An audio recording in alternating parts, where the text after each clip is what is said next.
Were you ever that 1 in 1 million? If so, what's your story? I am a 19-year-old male.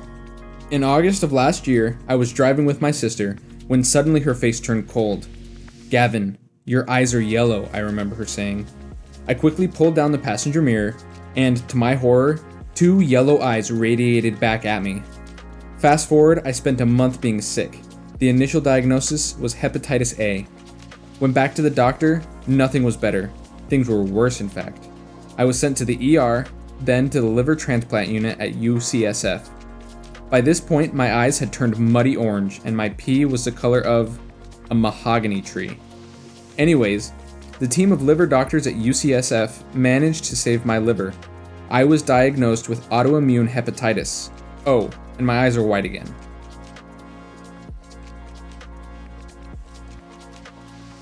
Not me, my wife. We lived in Jacksonville, Florida. She rarely gets sick, but has mild insomnia.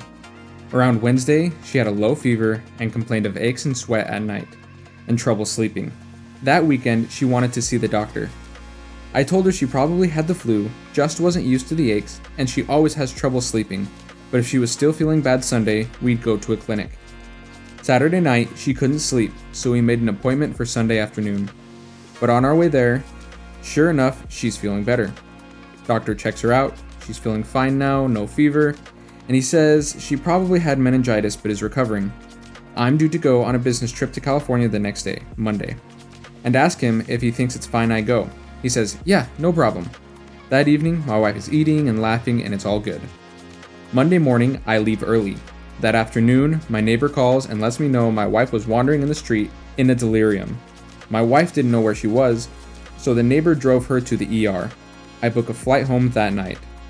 The hospital checks her out. She has a fever, her blood cell count is in the basement, and she is completely out of it mentally. They're not sure what's wrong, and a bunch of specialists start descending on her. I have to fill out a bunch of paperwork on her medical history, where we've been, etc.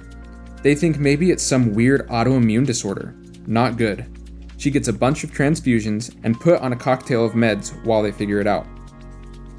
Third day in the hospital, the infectious disease guy comes in.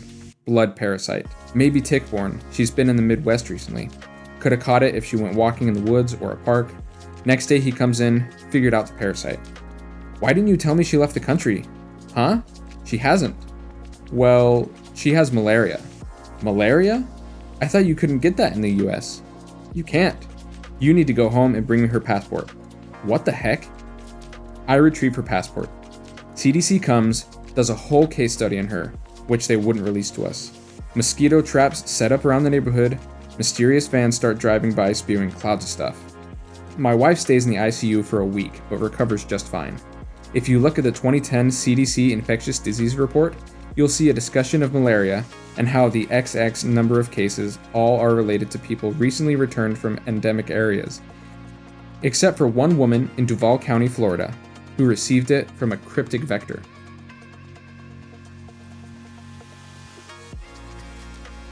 For my 7th birthday, we went to Disneyland. They just happened to be having a car a day giveaway when we were there. For my 7th birthday, Mickey Mouse gave me a Pontiac Firebird.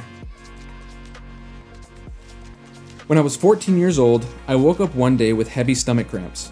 We called the hospital and they told us that I probably have a stomach flu and should go to the doctor next morning. After one of the worst nights ever, vomiting and sleeping next to the toilet, we went to the doctor. I had a fever of 40 degrees Celsius and was aching a lot. The doctor told me I had to go to the ER and have it checked out because she thought my appendix was inflamed and causing the pain. We went to the ER and I stayed in the hospital for about 2 weeks, but they couldn't find anything. They treated me with a broad range of antibiotics, and after 2 weeks I was feeling a bit better and they told me to go home and recover. The night I got back from the hospital, I went to bed and started hallucinating that I lived in a retirement home and that pirates were coming to steal our food. So I was flailing around trying to fend off pirates when my mother came in and asked what all the fuss was about.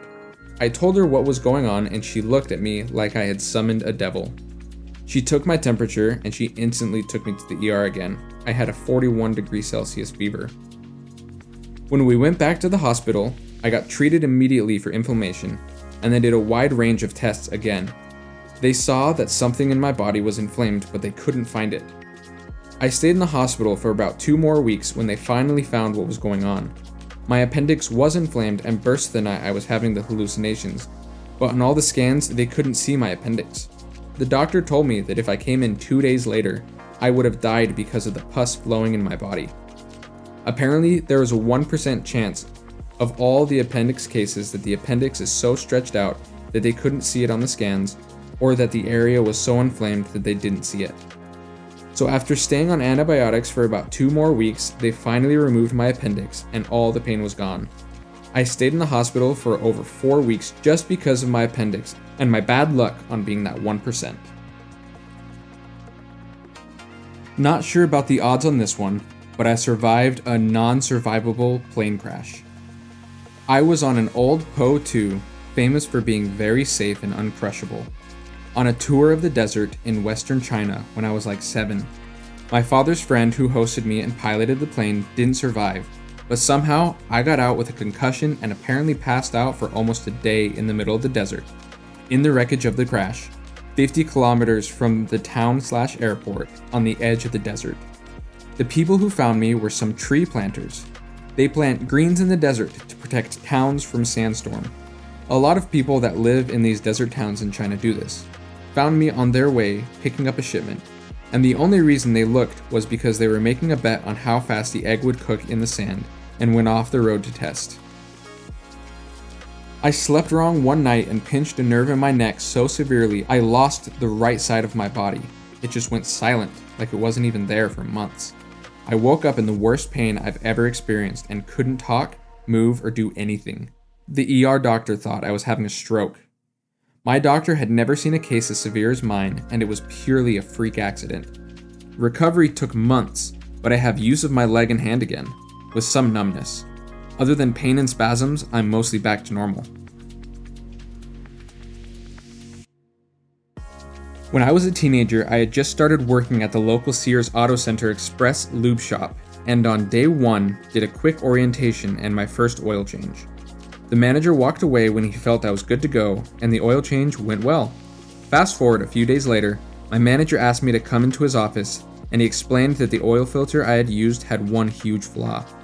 I didn't know what that was, and it turned out the filter was pressed on backwards into the filter can, and it wouldn't allow oil to flow in, and it damaged the motor.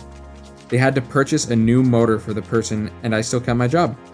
He said it was a 1 in a million chance that would have happened, and it did on my first oil change. I was struck by lightning while talking on a landline. This was in the early 90s. Lightning struck the telephone line and traveled through the handset to my ear. My parents drove me to the ER. I couldn't talk very well. My brain knew what I wanted to say, but my mouth didn't want to say it. I had a terrible stutter. My doctor told me that I had a dose of good old-fashioned electroshock therapy. My speech was normal the next day, but I get a terrible headache whenever a thunderstorm comes through. I'm allergic to the cold, like literally.